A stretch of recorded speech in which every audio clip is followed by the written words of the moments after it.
Here's the whole thing: is that culture can cause mental illness. That's actually pretty true. Living here, I can tell you, yes.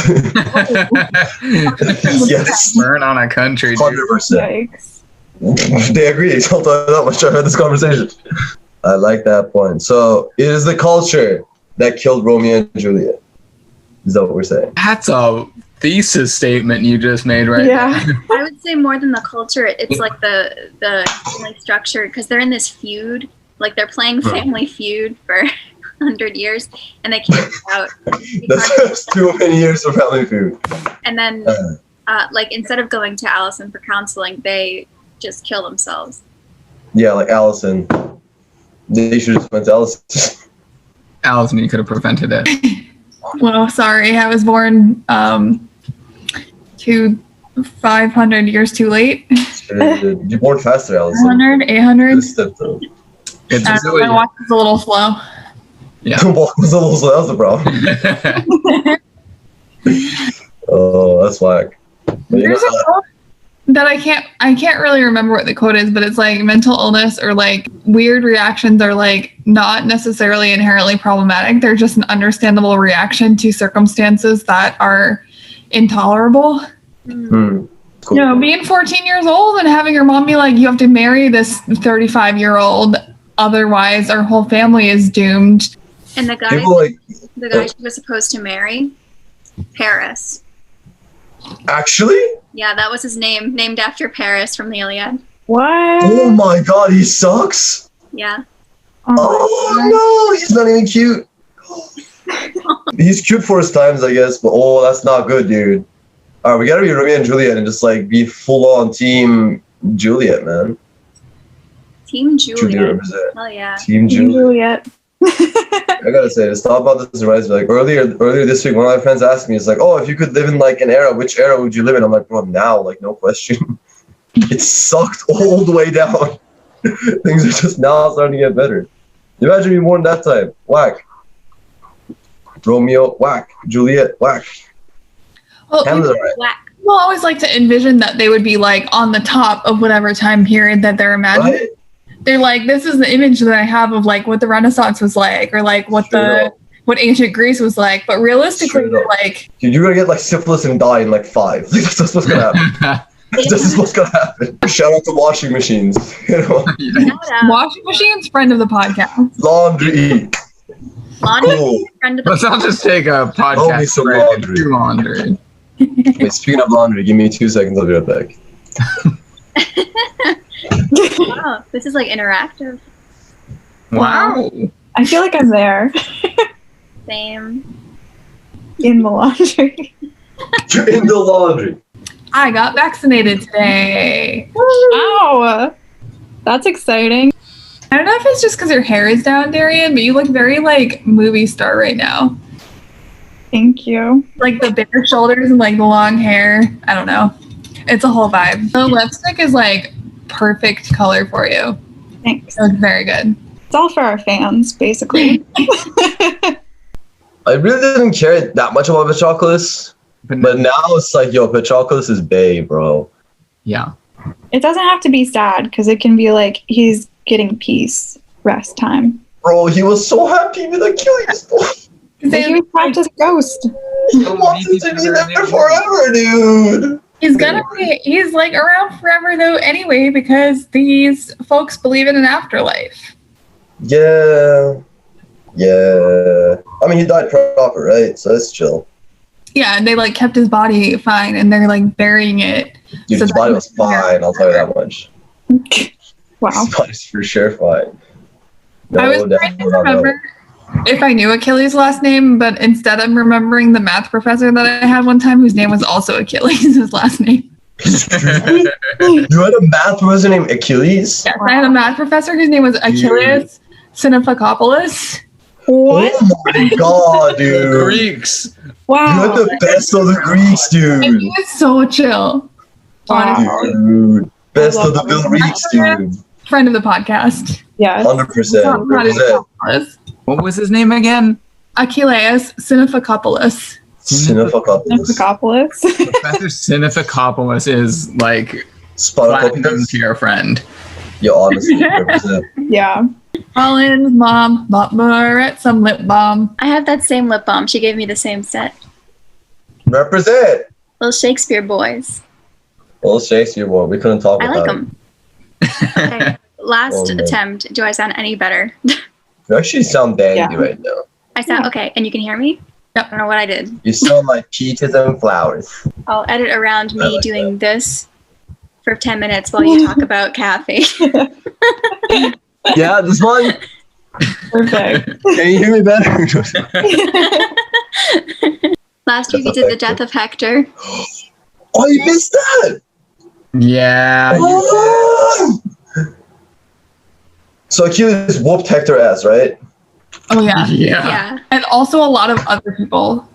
Oh, that much I figured. Just like chop, chop, chop, choppity, chop, chop, chop, and then Hector time, zoom, and then he They dragged his body, right? They ran around the walls like 6 times. And then the gods were like, hold on, we're bored. We're bored. The worst thing that could possibly happen. We're bored. Just kill him already. So Achilles whooped Hector's ass, dragged Hector's body, defiled him, Yeah. hmm and then what did he do with the body? Snipped his heels and put a rope through his tendons and dragged him around Troy. That's metal as shit. And Jesus then Christ. his mom and his dad were standing there watching this happen like, why would you do this? Dude! And then Hector's wife was like, well, shit, guess I'm gonna be Like, what do I a do? slave then. Like, the things I understand, like, the first round, you're like, oh my god. Then he's like, oh, he's still going. Whoa, he goes 1, oh, 2. Well, what time does this kind of get old? What round were they like, all right, this is enough? It is just like straight disrespect. I mean, like, even the Argives are like, this is a lot at this point. No, yo, Achilles flipped. Damn, dude. Well, lesson learned. Apache Boys Bay. Don't be killing no Apache boy. And this week we're going on to funeral games for Patroclus. Games. Games. Games. Patroclus, the first gamer. Nazi. Risk. Jenga. Japan. More like Oh, wow. archery and wrestling. It's like, nah, bro, it's Smash Bros. Is this penultimate? Yes. Oh! Guys, I'm emotional now. I know. It means next week is the last episode of the Iliad. Wild. I know. Let's read again. It took like half a year. Yeah. Well, we got one more year, right? So, just makes official Achilles reading check this podcast. Kingdom Hearts lore. Whoa. Is Kingdom Hearts based on the Odyssey? No. No. No. Is Kingdom Hearts No. based on the Iliad? No. It's not based on anything. What? Kingdom A Hearts mess. based on Donald Duck's adventures? It's Oh wait, not even Donald Duck. Was I kind of know. Is Kingdom Hearts a hero's journey? yeah, it's the hero's journey Yeah, boy. plus just Little Mermaid and Tarzan. Plus Mickey Mouse. It's like a very simple hero's journey to begin with, and then they add in Xehanort and the nobodies. Yeah. It's a Oh. hero that Goofy smashes people in the face with a shield. Yeah. I mean, so Goofy is Ajax, right? Let's get this settled. Sonic runs super fast, just like some of the people in Patroclus's funeral games. That is true. People that run really fast in these games. Sonic based on So let's go. Sonic based on the alien. Really? If Helen is the 7 Chaos Emeralds and Why do you know so much about Sonic? That's the one thing about Sonic. Oh, really? What's a kid? I thought there was that kid. There's that one with Knuckles, and then there's the Shadow. No, Shadow. And I thought they just kind of went at it forever. Tails. And there was like, yeah, Tails, dude, my boy. big boy. Oh no, Sonic is Achilles, obviously, because he runs super fast. And Tails is Patroclus. Yeah. Because they're lovers? Well, Tails is 7. let's not read too much into it. Let's read into this. Agamemnon is Eggman! Oh my. Agamemnon! Agamemnon. Agamemnon, dude! Never mind, right, sorry. What?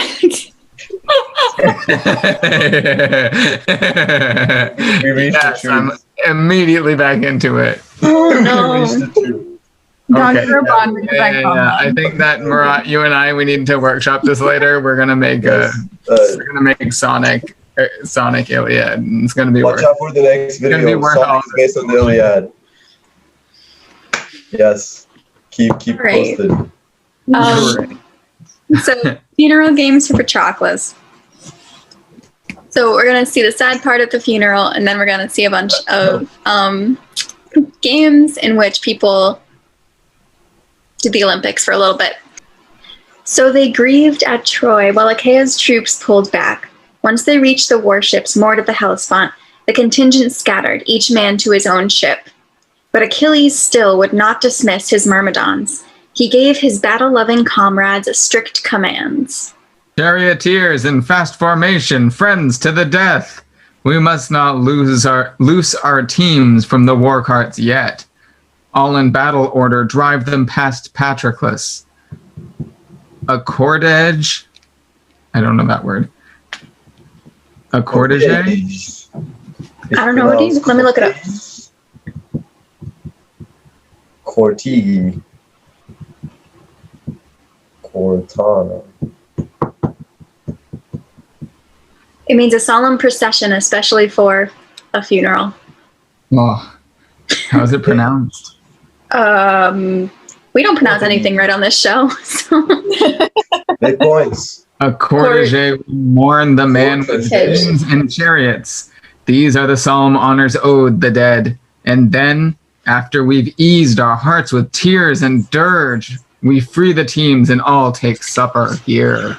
All as one, the armies cried out in sorrow, and Achilles led the chant. 3 times they drove their full-maned stallions round the body, Myrmidon soldiers mourning, and among them Thetis, Achilles' mother, stirred a deep desire to grieve, and the sands grew wet. The armor of fighting men grew wet with tears. Such bitter longing he roused. Patroclus, that terror who routed Trojans headlong. Achilles led them now on a throbbing chant of sorrow, laying his man-killing hands on his great friend's chest. Farewell, Patroclus, even there in the house of death. Look, all that I promised once I'm performing now. I've dragged Hector here for the dogs to rip him raw. Here in front your flaming pyre I'll cut the throats of a dozen sons of Troy in all their shining glory, venting my rage on them for your destruction. So we saw him promise these things earlier. When he was fighting the river, he took out 12 young Trojan boys to do this with. So we've seen this kind of carry through.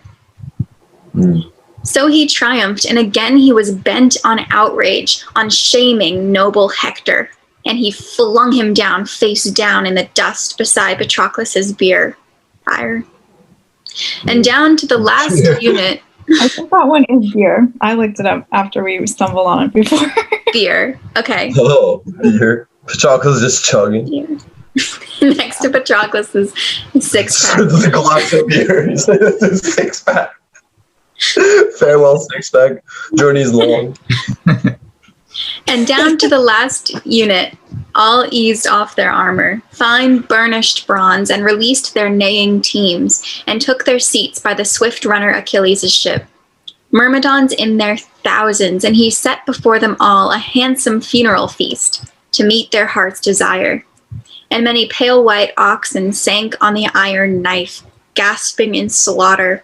Many sheep and bleating goats and droves of swine with their long glinting tusks, succulent, rich with fat.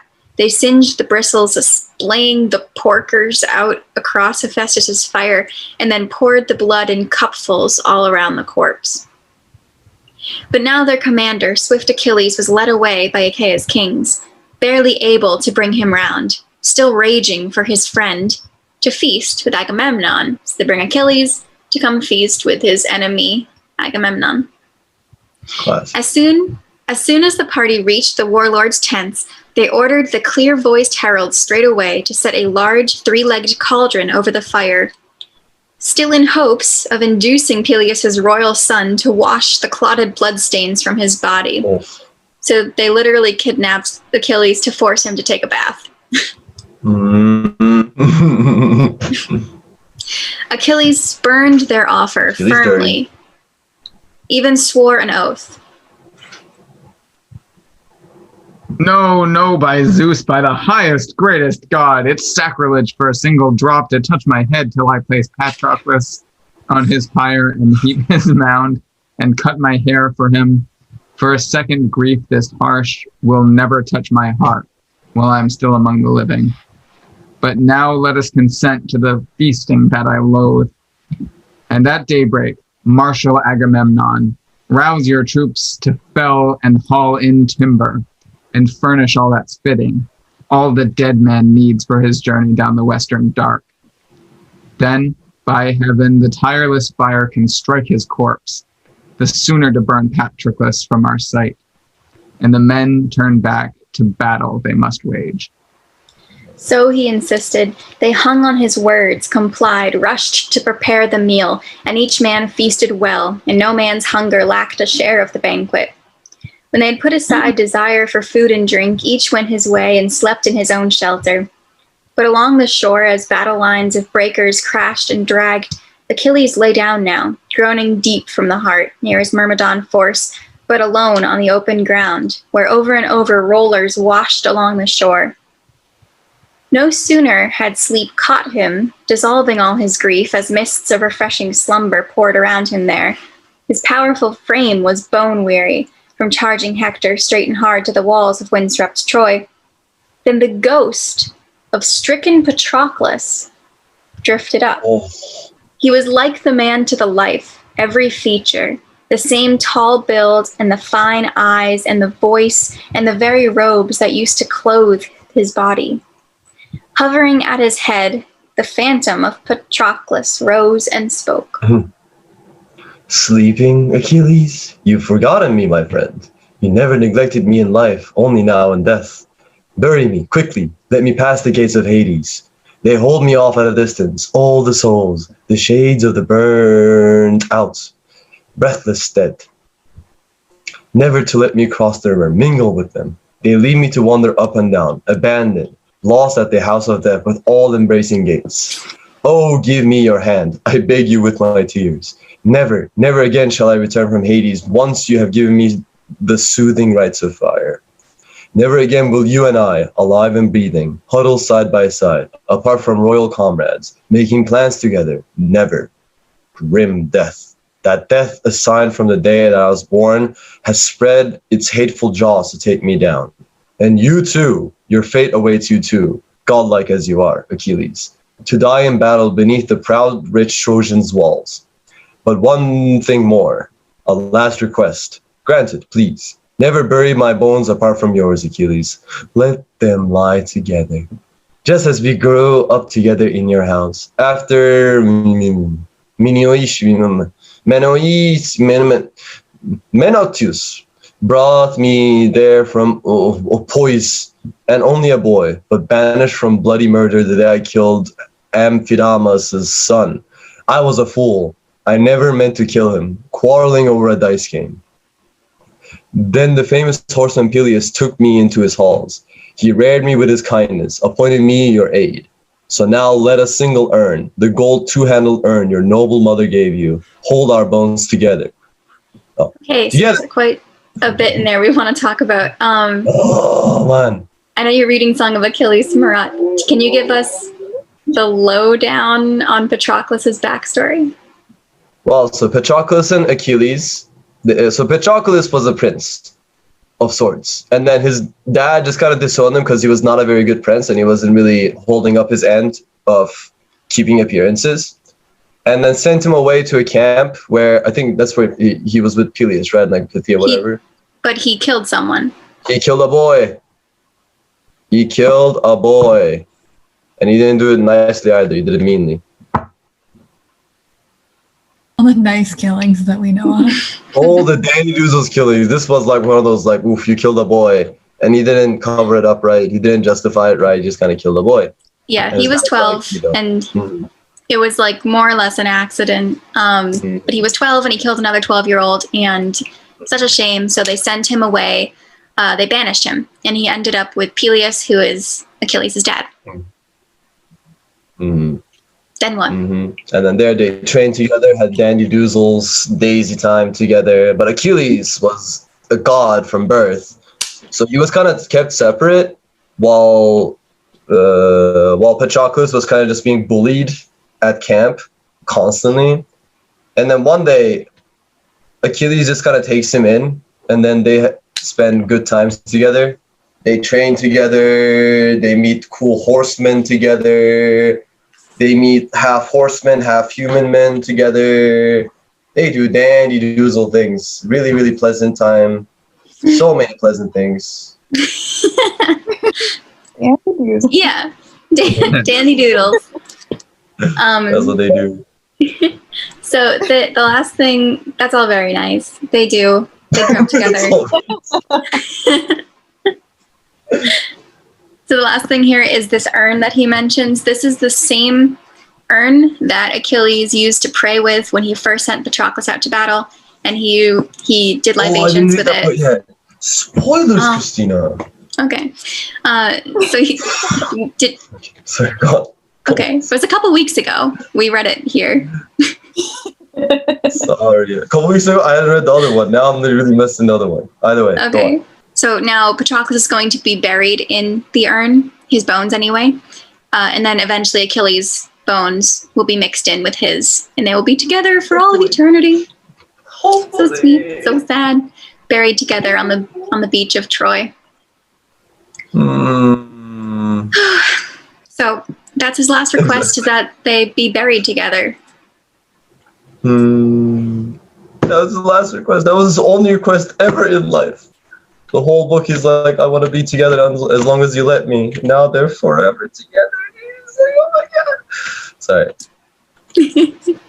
It's such a nice book. Everyone read I know. Okay. So yeah. Is that the last of Patroclus in the Iliad? Well, let's find out. Yes! Okay, go on. And the swift runner Achilles reassured him warmly. Why have you returned to me, dear brother, friend? Oh, that is very warm. Why tell me of all that I must do? I'll do it all. I will obey your demands. Oh, come closer. Throw our arms around each other just for a moment. Take some joy in the tears that numb our hearts. In the same breath, he stretched his loving arms, but could not seize him. No, the ghost slipped underground like a wisp of smoke with a high, thin cry. And Achilles sprang up with a start and, staring wide, drove his fists together and cried in desolation. Ah, God, so even in death's strong house there is something left, a ghost, a phantom, true, but no real breath of life. All night long the ghost of stricken Patroclus hovers over me, grieving, sharing warm tears, telling me point by point what I must do. Marvelous, like the man to the life. So he cried, and his outcry stirred in them all a deep desire to grieve, and dawn with her rose-red fingers shone upon them, weeping round the wretched corpse. At daybreak, King Agamemnon ordered parties of men and mules to haul in timber. And they get a bunch of timber. Skip most of that paragraph. It's just them cutting down trees. Bunch of timber. The most emotional moment is just, let's cut some trees. And they heaved them down in rows along the beach at the site Achilles chose to build an immense mound for Patroclus and himself. With boundless timber piled on all sides of the place, down they sat, waiting, massed. And at once Achilles called his Myrmidons keen for battle. Belt yourselves in bronze. Each driver yoke his team. Chariots harnessed. Up they rose and strapped on armor and swung aboard the war cars, drivers, fighters beside them, and the horse moved out in front. Behind came clouds of infantry, men by the thousands, and in their midst his comrades bore Patroclus. They covered his whole body deep with locks of hair they cut and cast upon him. That's something they do in times of grief. They cut off their hair and throw it onto the body. And just behind them, brilliant Achilles held the head in tears. This was his steadfast friend, whom he escorted down to the house of death. When they reached the site Achilles had pointed out, they laid Patroclus down and swiftly built his body a fitting height of timber. And now the great runner remembered one more duty. Stepping back from the pyre, Achilles cut the red gold lock he'd let grow long as a gift to the river Spacarus. Scanning the wine-dark sea, he prayed in anguish. Spercheius, all in vain my father Peleus vowed to you that there, once I had journeyed home to my own dear fatherland, I'd cut this lock for you and offer splendid victims, dedicate 50 young ungelded rams to your springs. There at the spot where your grove and smoking altar stand. So the old king vowed, but you've destroyed his hopes. Now, since I shall not return to my fatherland, I'd give my friend this lock, and let the hero Patroclus bear it on his way. With that, Achilles placed his lock in his dear comrade's hands, and stirred in the men again a deep desire to grieve. And now the sunlight would have set upon their tears if Achilles had not turned to Agamemnon quickly. Atrides, you are the first the army will obey. Even of sorrow men can have their fill. So now dismiss them from the pyre. Have them prepare an evening meal. We're the closest to the dead. We'll see it all things here. But I'd like the leading captains to remain. Hearing his wish, the lord of men Agamemnon dismissed the troops at once to the balanced ships. But the chief mourners stayed in place, piled timber and built a pyre 100 feet in length and breadth, and aloft it laid the corpse with heavy, aching hearts. And droves of fat sheep and shambling crook-horned cattle they led before the pyre, skinned and dressed them well. And the great-hearted Achilles, flensing fat from all, wrapped the corpse with folds of it, head to foot, then heaped the flayed carcasses round Patroclus. He set 2-handled jars of honey and oil beside him, leaned them against the bier, and then with wild zeal slung the bodies of 4 massive stallions onto the pyre and gave a wrenching groan. And the dead Lord Patroclus, who had fed 9 dogs at the table, he slit the throats of 2 of the dogs and threw them onto the pyre. And then a dozen brave sons of the proud Trojans he hacked to pieces with his bronze. Achilles' mighty heart was erupting now with slaughter. He loosed the iron rage of fire to consume them all, and cried out, calling his dear friend by name. Farewell, Patroclus, even there in the house of death. All that I promised once I have performed at last. Here are 12 brave sons of the proud Trojans. All the fire that feeds on you devours them all, but not Hector, the royal son of Priam. Hector I will never give to the hungry flames. Wild dogs will bolt his flesh. So he threatened, but the dogs were not about to feed on Hector. Aphrodite, daughter of Zeus, had beat off the packs day and night, anointing Hector's body with oil, ambrosial oil of roses, so Achilles could not rip the prince's skin as he dragged him back and forth. And round him Phoebus Apollo brought a dark cloud down from high sky to the plain to shroud the entire space where Hector's body lay, before the sun's white fury could sear away his flesh, his limbs and sinews.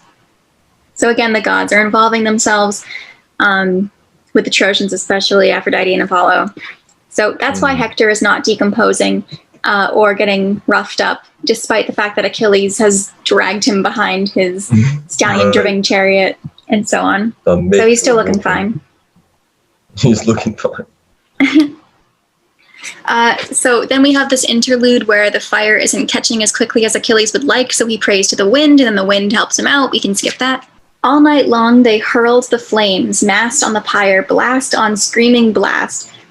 And all night long the swift Achilles, lifting a two-handled cup, dipped wine from a golden bowl and poured it down on the ground and drenched the earth, calling out to the ghost of stricken, gaunt Patroclus. As a father weeps when he burns his son's bones, dead on his wedding day, and his death had plunged his parents in despair, so Achilles wept as he burned his dear friend's bones, dragging himself around the pyre, choked with sobs. At that hour the morning star comes rising up to herald a new day on earth, and riding in its wake the dawn flings out her golden robe across the sea. The funeral fire sank low, the flames died down. And the winds swung round and headed home again, over the Thracian sea, and the heaving swells moaned. And at last Achilles, turning away from the corpse fire, sat down, exhausted. Sweet sleep overwhelmed him, but Agamemnon's followers grouped together now, and as they approached Achilles, the din and trampling of their feet awoke him. Achilles sat up with a start and made his wishes known. Atrides, chiefs of Achaea's united forces, first put out the fires with glistening wine, wherever the flames still burn in all their fury. Then let us collect the bones of Menelaus' son Patroclus. Pick them out with care, but they cannot be mistaken. He lay amidst the pyre apart from all the others, burned at the edge, the ruck of men and horses. Then let us place his bones in a golden urn, sealed tight and dry with a double fold of fat, till I myself lay hid in the strong house of death. For his barrow built him nothing large, I ask you, something right for the moment. And then, later, Achaeans can work to make it broad and lofty, all who survive me here, alive in the benched ships when I am gone. And the men obeyed the swift runner's orders. They first put out the fires with glistening wine, far as the flames had spread and the ashes bedded deep. In tears they gathered their gentle comrades' white bones, all in a golden urn, sealed with a double fold of fat, and stowed the urn in his shelter, covered well, with a light linen shroud, then laid his barrow out. Around the pyre they planted a ring of stone revetments, piled the loose earth high in a mound above the ring, and once they'd heaped the barrow, turned to leave. But Achilles held the armies on the spot. He had them sit in a great and growing circle. Now for funeral games! And brought him from his ships. Alright, that's the word. Cool.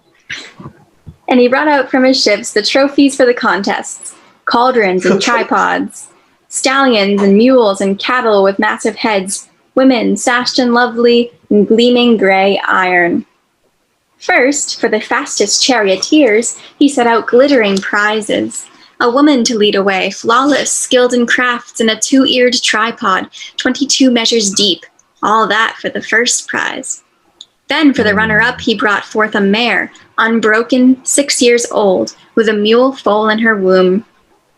For the third, he produced a fine 4-measure cauldron, never scorched by flames, its sheen as bright as new. For the fourth, he set out 2 gold bars. For the fifth, untouched by fire as well, a good 2-handled jar.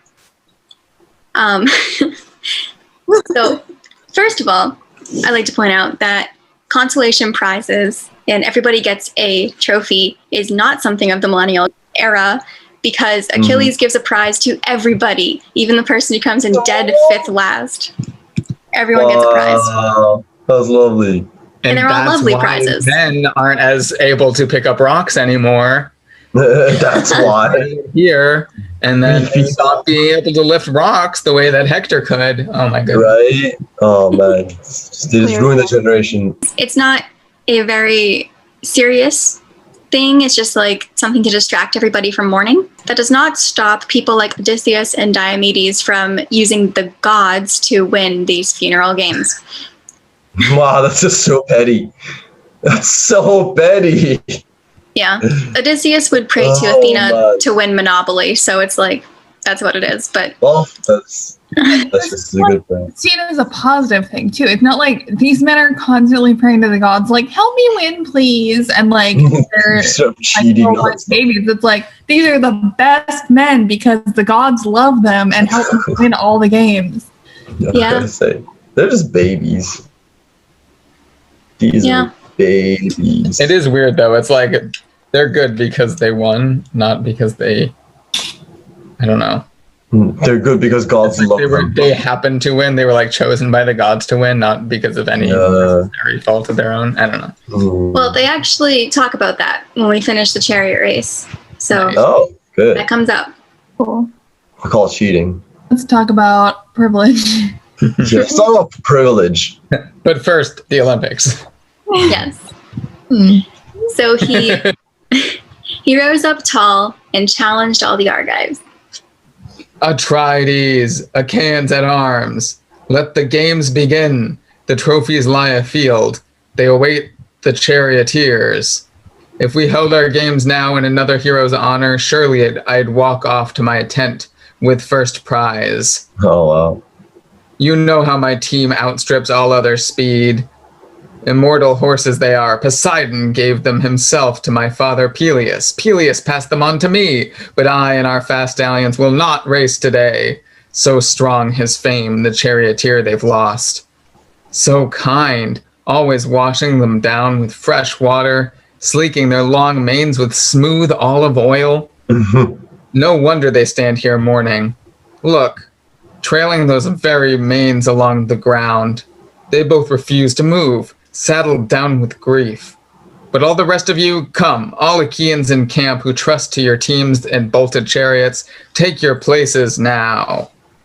So the guys who come forward to do the chariot race competition are Menelaus, who we've never heard of,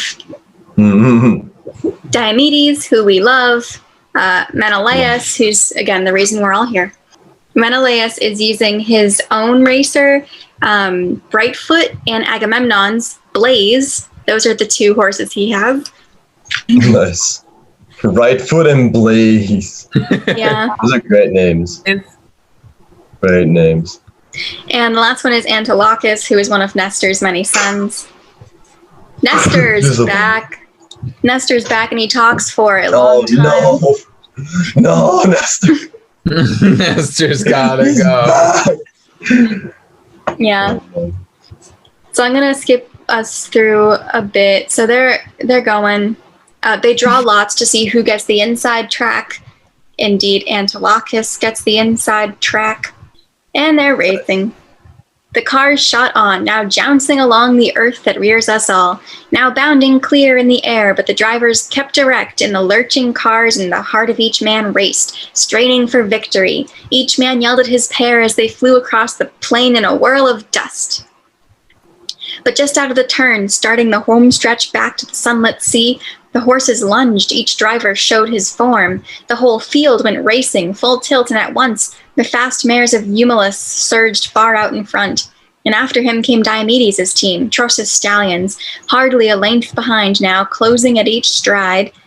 At any moment, it seemed, they'd mount Menelaus' car, and their hot breath steaming his back and broad shoulders, their heads hovering over him, breakneck on they flew. And now he'd have passed him or forced dead heat if Apollo, all of a sudden raging at Diomedes, had not knocked the shining whip from his fist. Tears of rage came streaming down his cheeks as he watched Eumelus' mares pulling farther ahead, and his team losing pace, no whip to lash them on. But Athena, missing nothing of Phoebus' foul play that robbed Diomedes, sped to the gallant captain, handed him back his whip, primed his team with power, and flying after Admetus' son in full immortal fury, the goddess smashed his yoke, and they have nothing better to do than to get caught up in this stupid field day, but that's what they're doing. This was that. And Eumelus he's hurled from the chariot when the yoke is smashed, and his skin is ripped from his elbows, his mouth, and his nostrils, and his forehead gets battered in. Those are sensitive areas. I don't like that. Yeah. Yeah, it's pretty vivid, this one. And Athena just did that. She just like Yeah. smacked smack his head up and throw him on the ground. Oh. Yep. So we can Yikes. skip more. This horse race goes on forever. Like, there's like a bunch of other races and stuff, and they take not even half this amount of time. But whatever. So basically, Diomedes wins, which is great. Diomedes does win. Sure. Diomedes came on storming toward them. Closer, look, closing, lashing his team nonstop, full shoulder strokes, making them kick high as they hurtled toward the goal. Constant sprays of dust kept pelting back on the driver, the chariot sheathed in gold and tin careering on in the plunging stallion's wake, its spinning rims hardly leaving a rut behind in the thin dust as the team thundered in, a whirlwind finish. Huzzah. He reined them back in the ring with drenching sweat, lather streaming down to the ground from necks and chests. Their master leapt down from the bright, burnished car, propped his whip on the yoke. His aide lost no time. The hardy Menelaus rushed to collect the prizes, and gave their proud troops the woman to lead away, and they carried off the handsome two-eared tripod as he was loosing the horses from the harness. Then Antilochus, the son of Nestor, drove in second, beating Atrides, Menelaus, not by speed, but by cunning. But still Menelaus kept his racers close behind. And they made it through. Meriones came in fourth. Eumelus came in last. Whatever. But Achilles felt bad for... Oh, that's good for you. Yeah. Achilles felt bad for Eumelus coming in last. And he kind of... Yeah, he feels bad for him. Seeing him there, the swift Achilles, filled with pity, rose in their midst and said these ringing words. The best man drives his purebred team home last. Come, let's give him a prize. It's only right. But second prize, of course. Tydeus' son must carry off the first. Mm-hmm.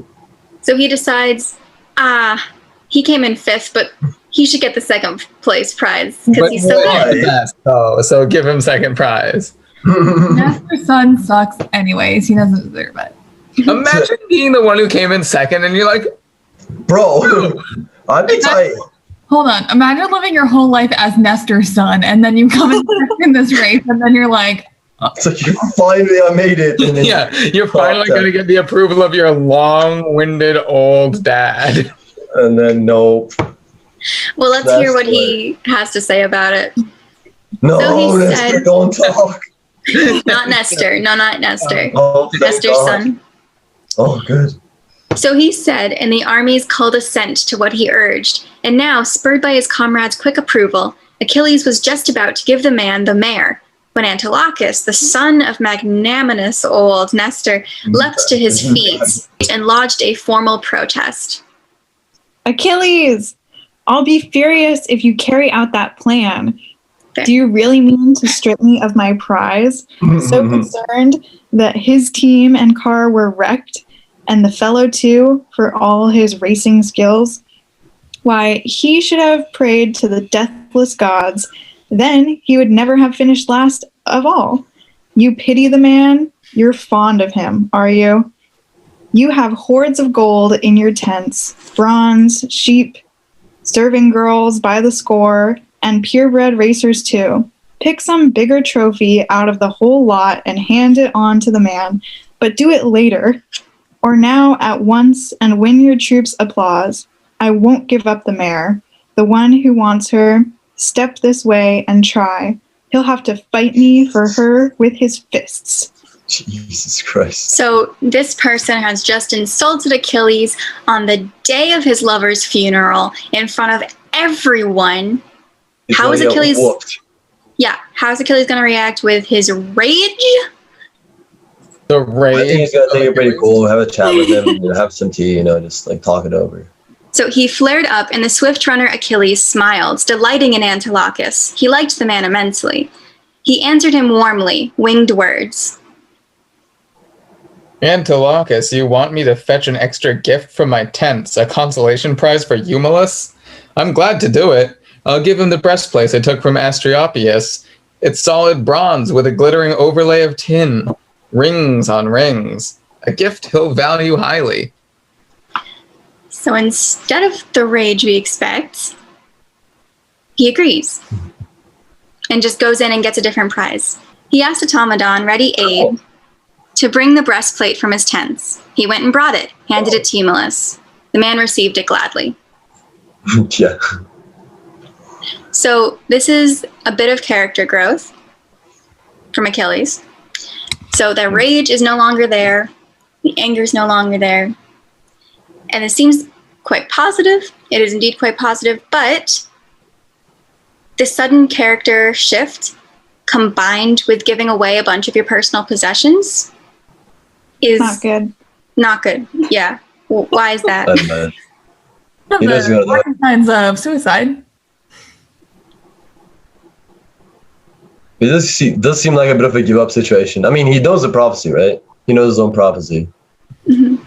So he knows he's going to die soon. So at this point, positions don't matter. Mm-hmm. So we're losing Achilles boy? Yeah.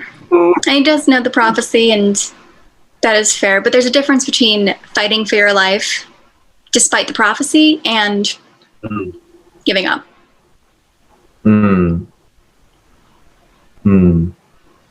Does it feel like a give up kind of situation? Yeah. I mean, he's lost everything. Like, He's lost everything. what does he have? So he's getting rid of his nice tripods and his ladies and his whatever, his mule. And he's not arguing with anybody. He's just kind of happy. He's like, oh, whatever. Get something else to give him. It's actually such like a warrior's death kind of situation. I kind of like that. Like they did make Achilles very honorable towards the end. He was a bit of a brat in the beginning. Yeah.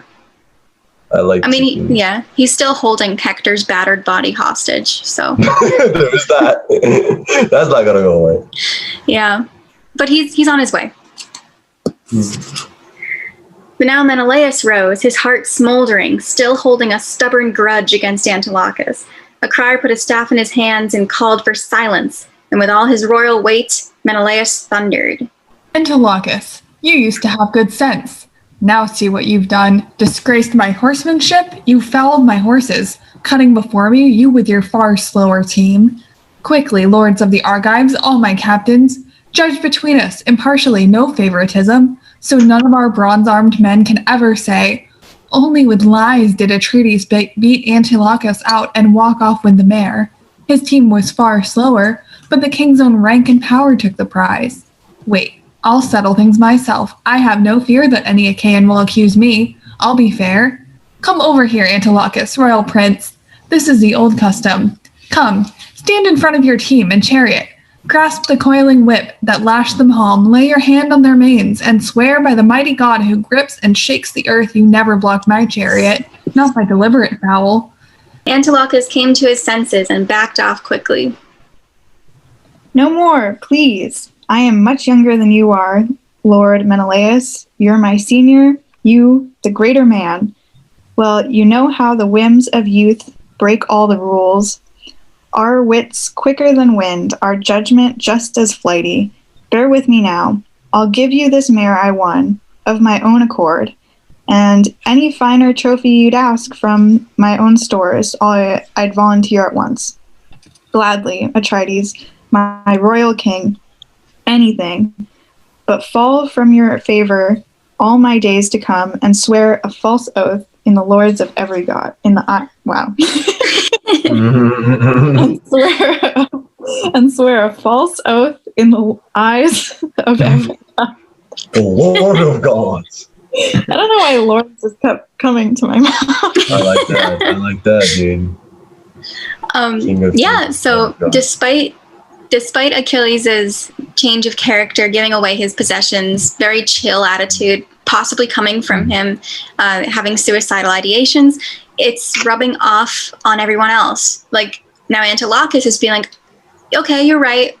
I'm sorry. I'll concede. We can just smooth this over. We don't have to fight. We don't have to get in a big argument.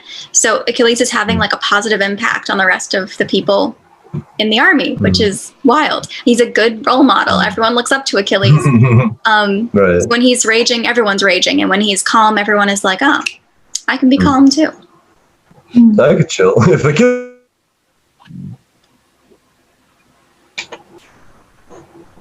You cut out. Yeah. Okay. I cut out. Yeah. Oh, You I was said, saying, if I give it to kill. Shun, if I kill, I will die. I mean, yeah, so if Achilles is chilling, we're all chilling. Yeah, He can chill. I can absolutely. Chili's. Achilles, dude. No. Yes. Let's go to a Chili's. Dude, let's chill with a Chili's in the Chiliad. Classics and chilies. Oh no. Oh, yes. We can film a season finale in a Chili's. Let's not. Let's not. Oh. With that, the son of magnanimous old Nestor led the mare and turned her over to Menelaus' hands. And his heart melted now. Menelaus is now like, oh, like, you're doing what I said. We don't have to fight about it. Like the dew that wets the corn. And its fresh stalks rise up and the ripe fields ripple. So the heart in your chest was melted now, Menelaus. And you gave your friend an answer. Winged words. Antilochus, now it is my turn to yield to you for all my mounting anger. You who were never wild or reckless in the past, it's only youth that got the better of your discretion, just this once. But the next time, be more careful. Try to refrain from cheating your superiors. No other Achaean could have brought me round so soon, but seeing that you have suffered much and labored long, your noble father, your brother too, all for my sake, I'll yield to your appeal. I'll even give you the mare, so though she is mine, so our people here will know the heart inside me is never rigid, unrelenting. It's like totally different people. Like, what's going on? Imagine if they just did this at the start of the war and they were like, it's fine, you can have Helen. There was one. The whole thing could have been over. No deaths. Patroclus alive. Yep. It's an anti-war story. It's basically, this is what it comes to. Like, everything could have been solved if we just acted like this and not like we have been the whole time. Mm. Yeah. Anyway. Tragic. So now Nectar. Nectar. Nectar. Good old Nectar. Good as Nestor juice. comes. So they give out all these prizes, and then Achilles is like, oh, like, because you gave it to him and you gave it to him, the fifth prize is just sitting here. No one wants the fifth prize. So he takes up this jar with double handles, bearing it through the crowd. Achilles gave it to Nestor, standing close beside him, urging. Here, old friend, a trophy for you, too. Lay it away as treasure. Let it remind you of the burial of Patroclus. Never again will you see him among the Argives. I give you this prize, a gift for giving's sake. For now you will never fight with fists or wrestle, or enter the spear throw, or race on sprinting feet. The burdens of old age already weigh you down. Mm. So, like, because he's old and can no longer do these things, he just gets the prize anyway. And Achilles placed the trophy in Nestor's hands, and Nestor gives a long speech that's really not important. It's alright, I'm glad. Good. And then it said, So I think that was might mad be before, but I'm not. Okay. that might be the last time Nestor speaks, but we don't need to hear it. Oh, thank God. So tired of that. We can say he ends with, for all that you've done for me, Achilles, may the immortals fill your cup with joy. Lovely. And then Achilles apparently savored every word of Nestor's story. I don't believe that. Nestor's role here in the entire Iliad is just to remind us that like all these like super tough broy bros are all going to be old too pretty soon, and then they're just going to be weak and not be able to do anything also. Just give long They'll be able speeches to all the time. monologue. Exactly. Monologue. Imagine Timeless skill of monologuing. Agamemnon's monologues are going to be wild. Yeah. I Don't mean, worry. they've all been practicing, so. Right. He doesn't live to be that old. Oh, thank Don't God. worry. I'm cool with that one. That just makes me happy.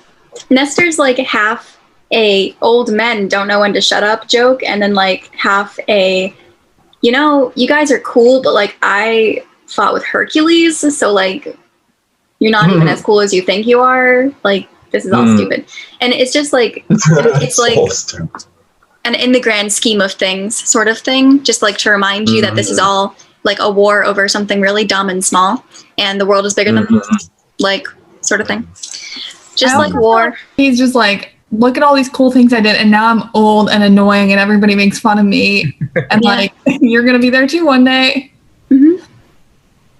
And that's the alternative to dying in battle. It's like you either die now, or like you get so old people don't want to hear it. Those are like your options. Tragic. Pretty with the times too, considering veterans. I guess he is functionally just a veteran, right? Yeah, Nestor's a veteran and a fighter at the same time. Nestor is Abraham Simpson from The Simpsons. Abraham Simpson? Is he the dad? He's the grandpa. Oh, dude, grandpa. He's also the favorite, though. Let's get real. You know, we've seen all them weird, but he's the best. See, now I like Nestor. You just unruined Nestor. Say goodbye to Nestor. Oh, no, you can't the dice? No, we're just not going to hear from him again. There's like 20 pages left. Okay. Then that's cool. Okay. We've got other shit to do. We don't have time for him. Other shit to do. Yeah, we don't have some old dad stories. Yeah, we've got wrestling to get to. Okay. Yo. Oh. Dude, I want to see bodies. Yeah. Okay. Okay. Anyway. But being thrown around. Forget I asked one. Okay, so he savored every word of Nestor's story. Then Achilles made his way through crowds of troops and set out prizes for the bruising boxing match. He fetched and tethered a heavy-duty mule in the ring, 6 years old, unbroken, the hardest kind to break, and offered the loser a cup with double handles. So again, like two pretty good prizes for the time. The first prize is better than the second prize, but everybody gets something for participating. Mm-hmm. He rose up tall and challenged all the other Argives.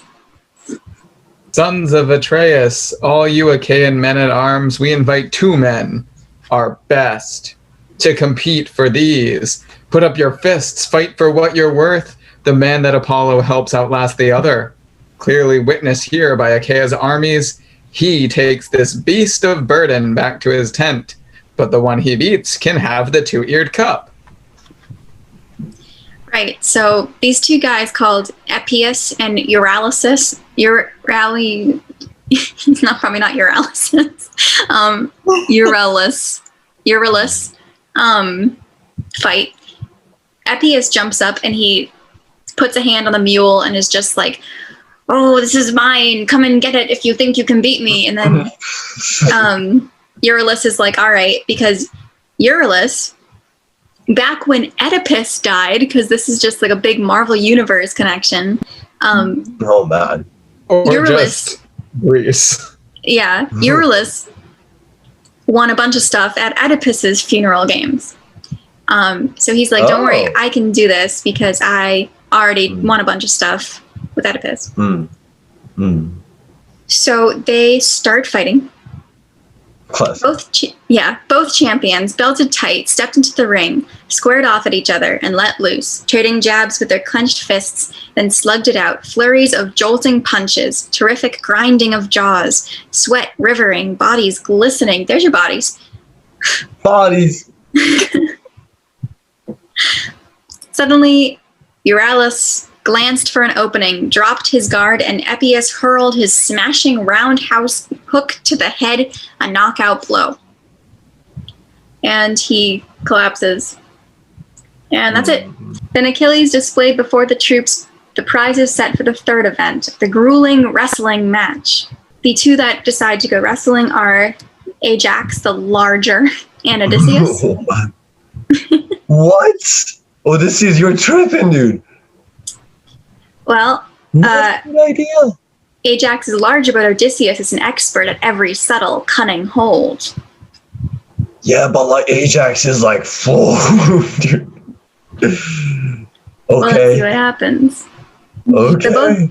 So both champions, belted tight, stepped into the ring, and grappling each other hard with big burly arms, locked like rafters a master builder bolts together, slanting into a pitched roof to fight the ripping winds. And their backbones creaked as scuffling hands tugged for submission holds, and sweat streamed down their spines, and clusters of raw welts broke out on ribs and shoulders, slippery, red with blood. And still they grappled harder. They grappled harder, looking for victory, locked for that burnished tripod. Odysseus no more able to trip and bring to ground his man than Ajax could. Odysseus's brawn held out, a stalemate. And the troops were growing bored. So at last... Wow. Yeah, I mean, it's a tragedy. It's a tragedy that they got whooped. So at last the giant Ajax spurred his rival, grunting, Son of Laertes, resourceful one, enough! You hoist me or I hoist you, and leave the rest to Zeus. and Ajax heaved him up, and Odysseus never missed a trick.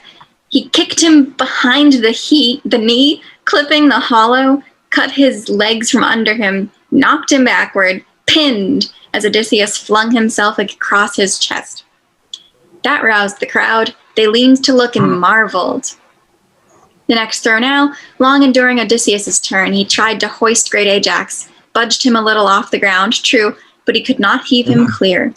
Then hooked him round a knee, and down they sprawled together, both men clenched in a deathlock, tussling round in dust. And now they'd have jumped up, gone for the third fall, if Achilles himself had not stepped in and stopped them. No more struggling. Don't kill yourselves in the sport. Victory goes to both. Share the prizes. Off you go. So the rest of the men can have a crack at contests. Oh, man. Right. So not only is Achilles not joining in with the competition and giving a prize to everybody and being cool and giving prizes to people who don't even compete, he's now stopping violence from happening from between other people he's not involved with. Like, he's completely against violence right now, just smoothing everything over. Like, completely different person, the amount of character development that happened here. And it's just, he completed his quest, he killed Hector, Patroclus is gone, he's avenged him, he's nothing else to live for. He's like at a sick kind of peace. And I think he's negotiating. he's what? Negotiating. Like, In what way? he's not even himself anymore. He's just like, whatever, man, it doesn't even matter. Nothing matters anymore. Yourselves. Yeah.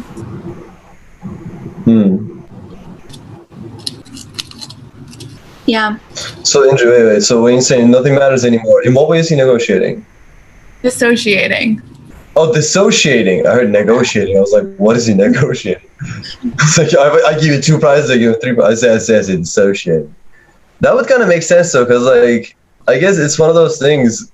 He did complete his entire quest and his character arc. So it really is like, where do you go from here? Character arc's not It's kinda finished yet. Oh, I suppose not. That's true. He still has to do other things. He still That's has to interesting. die. I guess like it's just, what is the word? It's kind of like the other season of Steven Universe, where like the hero, quote unquote, completes the journey, and now what do I do? Kind of vibe. Yeah. Because he finished his own intentions, Mm. and the war doesn't mean much to him anyway. And really, he killed Hector. He did whatever he said he was going to do. But he can't bring Patroclus back. Nothing he can do can bring Patroclus back. And even if he understood that, like, it maybe didn't sink in, but also, like, not only can he not bring Patroclus back, he can't feel any better that quickly. Right. Like, just killing Hector doesn't make him feel better. And Right. if So killing that Hector makes- doesn't make him feel better, what will? Right. So nothing matters. And this war doesn't matter. And like, if this war doesn't matter, then glory doesn't matter. And if glory doesn't matter, why is Achilles here? Because if Achilles' glory doesn't matter, they could have just gone home and lived a happy gay life, and Patroclus didn't have to die. It's just like, it's a lot going on. Right. This one chapter is just the sun also rises.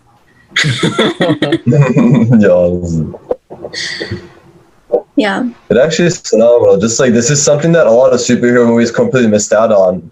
And it felt like it was groundbreaking when Steven Universe did it, but this was already tackled in the Iliad, which I think is just brilliant.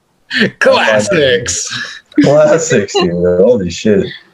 Yeah. Like, thousands of years ago, they completely understood this issue and completely portrayed it through the greatest hero of all time. Like, what the hell? That's amazing. Yeah. That's so cool. Now, that kind of brings up other questions. Sorry to interrupt you one more time, but it's because, like, obviously at this time, the understanding of the soldier psyche is obviously very weak. And I don't know if this is like a fault of the various interpretations over the years, the translation, whatever.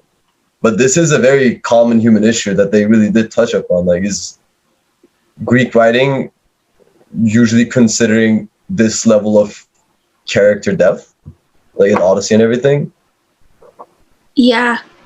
I mean, I think the Iliad's best, in my opinion. But, like, if you were to look at Oedipus, which I think is a much simpler and definitely a much shorter piece of literature, like, it's not a spectacle. Like, you'd think it would be a spectacle, like, oh, I'm having sex with my mom and killing my dad. But, like, that happened before the play started, and the play is dealing with him realizing that he made a mistake and trying to, like, figure out how to deal with that.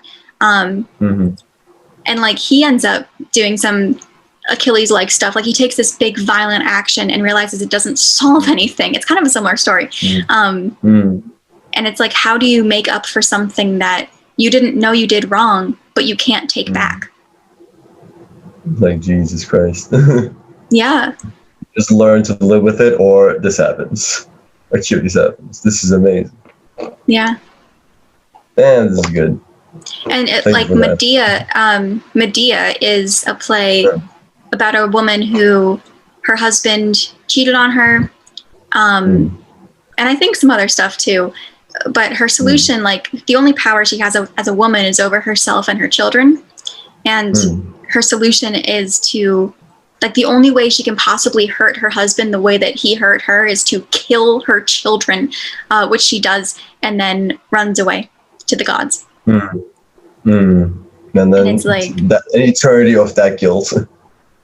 Yeah, but also, like, it tackles the powerlessness of women and what being powerless for your whole life can do to your psyche. Like, why else would you kill your children if you had no other options? Which is then reflected in Toni Morrison's Beloved, but we don't have to get into that. That's really interesting. It's just like a bizarre, like, way of, like, trying to establish power. And even though Achilles is the most powerful in all these people, he still becomes powerless at this point. He has no power over death. He has no power over the gods. Like, they just do what they want, and death happens no matter who you are. Damn, the Iliad's intense. Yeah. Damn. Shit.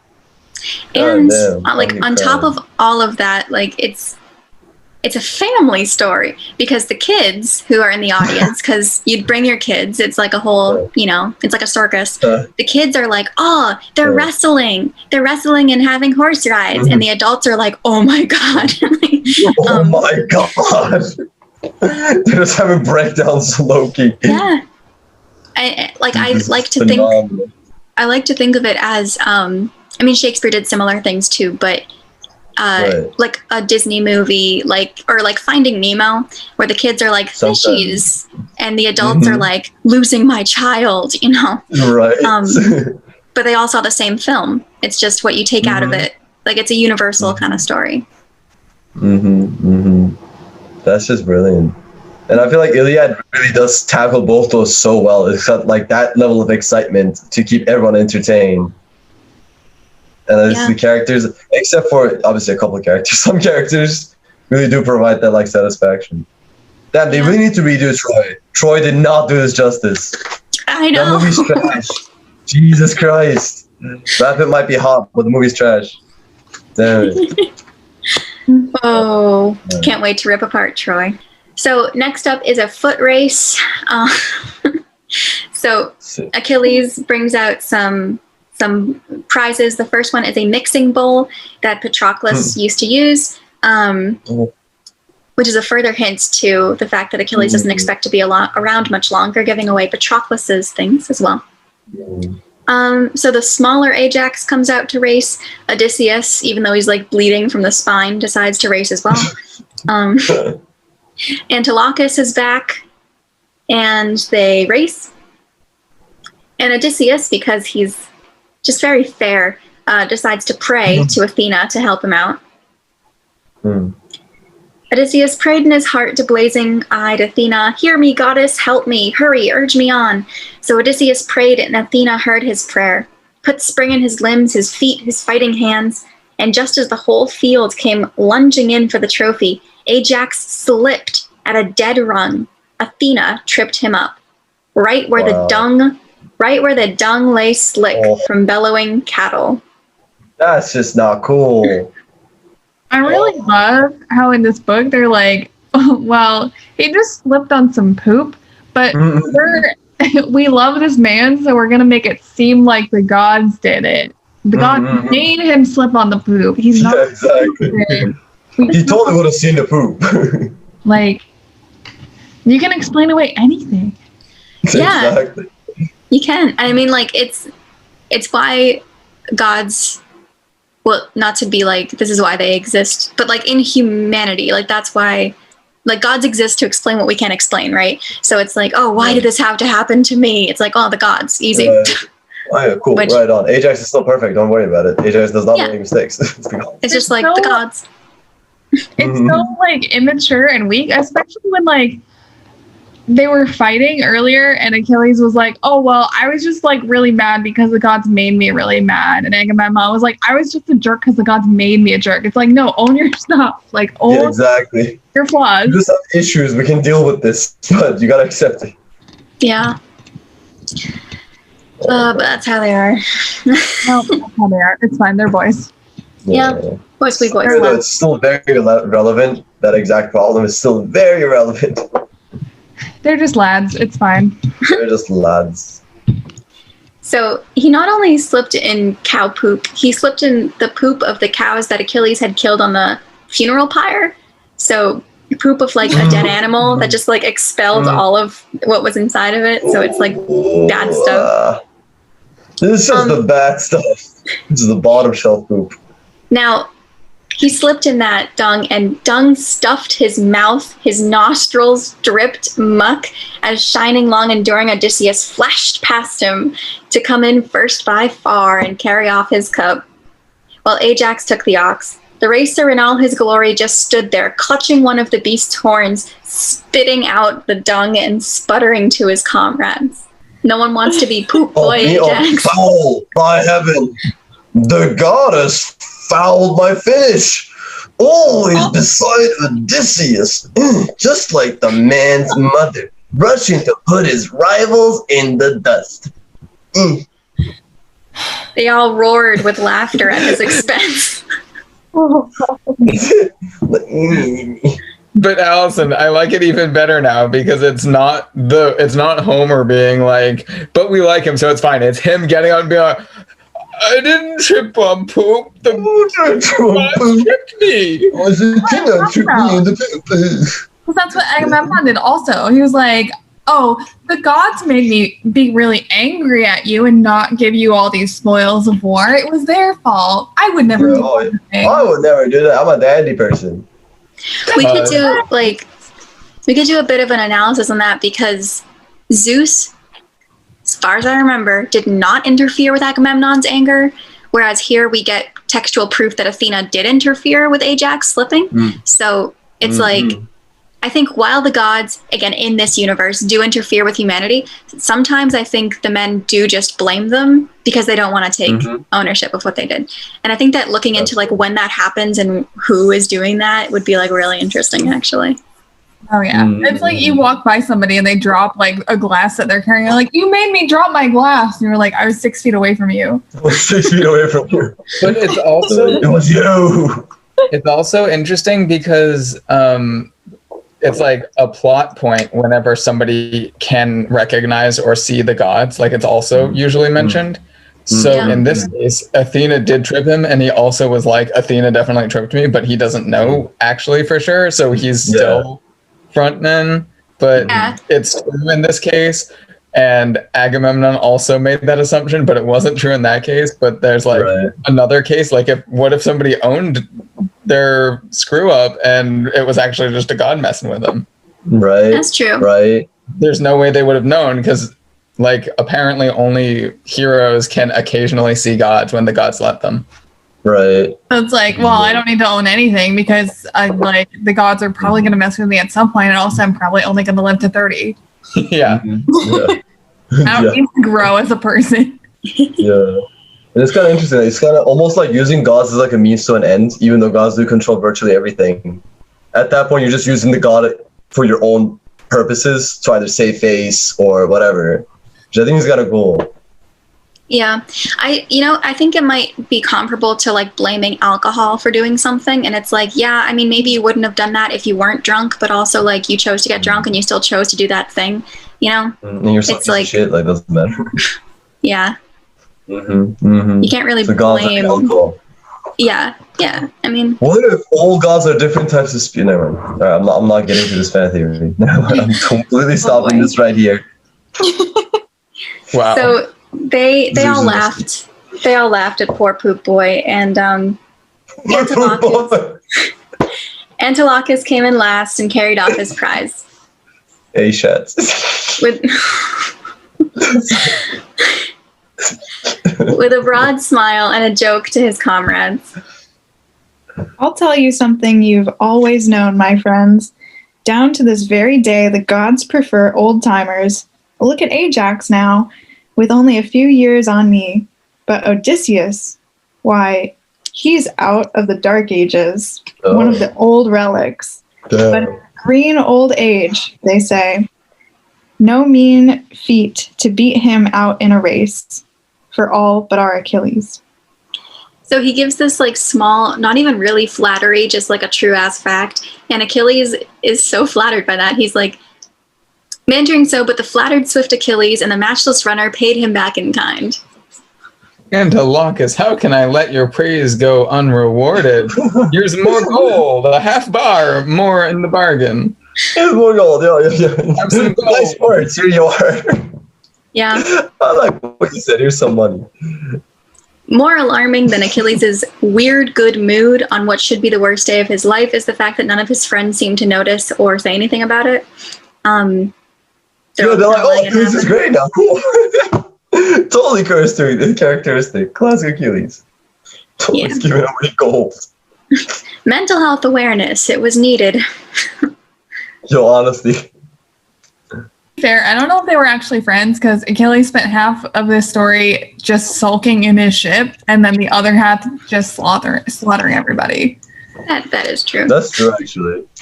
Maybe they just think Achilles is like this. Oh, he's actually a dandy old fellow. He was just mad. It's like, nope. Nope, he actually is still very mad. So now they're doing full battle gear battles with each other for a spear. The larger Ajax and Diomedes do a fight. Diomedes grazes Ajax's throat, almost killing him, but he doesn't die. And then everyone starts, so Diomedes hits his throat and he almost dies, and then everyone starts shouting for them to stop, to divide the prices, share and share alike. So now, not only are the kings being cool and not wanting any violence, like the entire army has caught on to this trend. And the hero Achilles is the one who goes in and just delivers the sword to Diomedes and gives the armor to the other one and just kind of solves it. Another example of just how things are really different right now. Mm-hmm. And then Achilles brings out some iron, a nice ingot, big enough to keep the winner in iron for 5 wheeling years. And they're like, whoever can throw this farthest gets to keep it. No. So Cool. they just start throwing. Polypotus is the one who throws it the farthest, and then he gets to keep it. Polypotus, a man I don't think we've seen, but it's okay. He can throw stuff. And then archery, and he ties a dove to a stick, not to a stick, to a rope, and he's like, if you can shoot the dove, you get this prize. If you free the dove, you get like 2nd place. And Teucer is shooting. He shot the dove free, so he gets 2nd place. And then Meriones shoots the dove, and he gets 1st place. And he only got 1st place because he prayed to Apollo first, and Teucer didn't pray to Apollo first, so Apollo helped out Meriones. So Apollo, why don't you pray, dude? You're tripping. Right, in a world where gods exist, why would you not pray? I would 100% pray all the time. I'm praying right now. I want good lunch. Like, if you know that Athena tripped you last time, maybe you're like, Athena, help out. Athena, you owe me one. Yeah. It's like, I forgive you for dumping me into dung. Yeah, right. Just let me win. Yeah, let's settle this over KFC. Yeah. So for this, Meriones gets all of the double axes, and Teucer takes all the single axes. Good old Teucer. You know, for the archery competition. Teucer drops a deucer.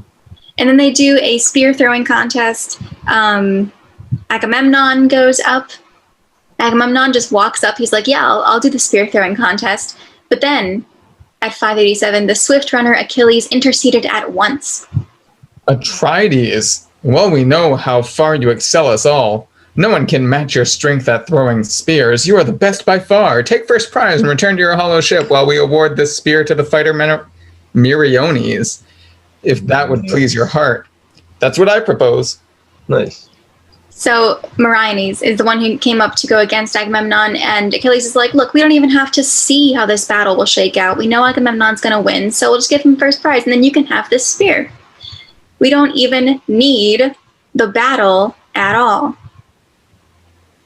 And Achilles is like, hey, Agamemnon, guy that I hate and don't think that is actually the best of the Greeks, let alone the 2nd best of the Greeks. Here, we know you're the best of the Greeks. Take the spear. Yep. Jesus. This is getting sad. I know. No. It is, but to have some positivity, Achilles did not have to do any of this. He could have gone back in his hut and sulked. And while it is, as we know, as people in the future, signs of someone who was suicidal, it's also leaving the world better than how he found it. And he's like trying to teach what he learned just now to everybody before he goes. Trying to be like, hey, look, that didn't solve anything. Well, let's find a better path. Like, we don't have to do any of this. Does anyone understand me? Right. Take my cauldrons. He's just kind of flailing. He doesn't know what to do. Like, please. But it is definitely positive character growth. And he's not done growing. He's almost done, but not quite. He's almost done. Well, there's not much time left anyway. So whatever he's got, he's going to chuck it out. So he says this, and Agamemnon, the lord of men, could not resist. Achilles gave the bronze-shod spear to Meriones, and the winning hero Atrides gave his own prize to his herald, Talthobius, the king's burnished trophy. Talthobius. And we're done with the penultimate episode of the Iliad. Oh, this was a fucking journey. Yeah. Oh, man. I gotta say, though, it only gets better after the halfway point. Only gets better. Oh, man. And actually, it's crazy to me. Like, within one chapter, they're going to figure out the horse situation. That's pretty cool. Oh, the horse isn't in this. Oh. Then what the fuck? It's like, how did I take over Troy? They don't take over not Troy. Take over Troy? Oh, what? Does Achilles even die in this? No. Oh my god, what is going on? What is this book? What am I reading? I told you that. Back at the beginning. I forgot. Okay. This is not the story of the Trojan horse. It's not even the story of the Trojan War. The main character of this is not even Achilles. It's Achilles' rage. And it's the story of how he gets over his anger issues. That's sick. But wait, interesting. So, in this case, we need to talk. So, Remember, can I just say when Marat was like, I haven't learned anything? It's because he actively doesn't listen. Actually chose not to learn anything. Honestly, it takes a lot of energy not to listen. I'll tell you often. Is it a metaphor? Is the war a metaphor? Yes. I mean, in the way that we're interpreting it now, right? So, like, Achilles learns that war is pointless and doesn't solve anything. He basically learns that talking things out is better in almost every case, because he's working that out now. Like, he's unlimited. He's basically a side of the war on his own. So, like, he gets to see firsthand in a way that almost no one else ever gets to, that, like, even succeeding in war and winning, because he doesn't care about Troy, but even doing what he set out there to do doesn't solve anything, and it doesn't make him feel better, and it just causes more pain for everybody. So, like, that's how he kind of gets over his rage, which is the first word in the Iliad is rage. Sing to me, goddess, the story of the rage of Peleus' son Achilles. So, like, it's all about his rage and how that rage disappears because Achilles learns that war is stupid and gets over it. And like in the next chapter, it shows that he's completely not fueled by rage anymore. And it's meant to be this positive thing. I think it also shows that he is suicidal. So it may not be like as positive as it was originally intended. The thing is, like, the issue with older media is that they show signs of mental illness, but they didn't have the language that we do. So saying things like Hamlet has anxiety, it's like, maybe, but like, it's hard to say.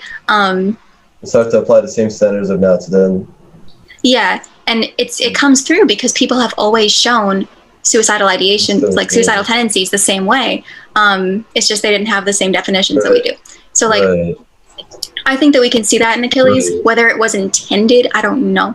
But we can see that, like, he shifted from being this rage-fueled monster who can't solve the problem with Agamemnon with his words to being someone who can solve an even crazier problem with just his words.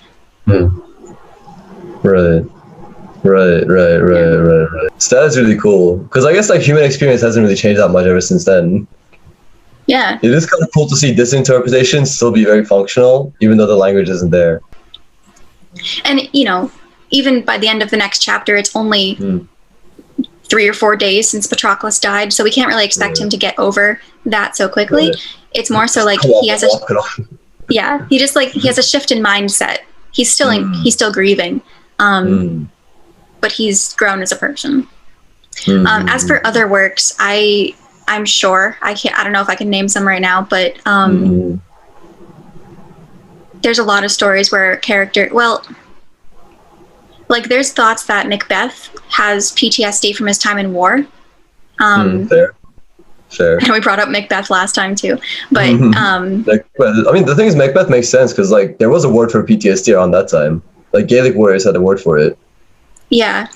So that kind of does make sense. Yeah, the first scene, they describe how Macbeth, like, is like a fierce warrior, like he's like the Achilles of his time, and right, he's sick. Then he he is haunted by hallucinations and anxiety, and like he goes nuts over worrying about what will happen, and it's like that's definitely PTSD related, 100%. Potentially. It would make sense. Oh man. Yeah. Dude, we need to take a moment to psychoanalyze all these books that we're reading. Yeah, there was a huge moment where people would apply Freud to Yes. older books because like Freud came out and changed psychology, and they were like, wait, like Jane Eyre is totally Freudian, and it's like, He saw dreams. Oh, good Yeah. old Freudy boy. Good old Freudy All boy. the Freudian psychologists are like, hold up, everything is Freud now. even though it's not like a thing in psychology, right? Like, but it's like still a lens that people use to read literature through. And especially because like in the 20th century, people who knew Freud were writing with Freud in mind. So like in literature, it is true. Like, I thought this was just a circling, you know. yeah. It's a bizarre. I kind of like that actually. So it was like chicken and egg. Like, did Freudian, what is the word? Freudian tropes come before Freud or with Freud? Either way, it worked out. See, that's really, really cool. Like, there's valuable ideas there. It's just like hubris to think that this like one guy in the 1900s like could figure everything out about the human psyche. It's like, Exactly. And he was wrong about a lot of things. yeah. For example, he thought cocaine would make you feel dandy, which he was right about cocaine making you feel dandy, but it doesn't solve your problems, though. Like, comment, and subscribe. If you think I'm a piece of shit, please tell me in the comments, preferably in Japanese. Share this with your local representatives. Okay. If you live in Nagano. I'm Go sorry. beat him up. Oh, you hate me now. So that's good to know. See you next time for the finale. Oh shit, man. Oh. It's coming. Catch it on the flip. Catch it on the flip. Catch it on the flip.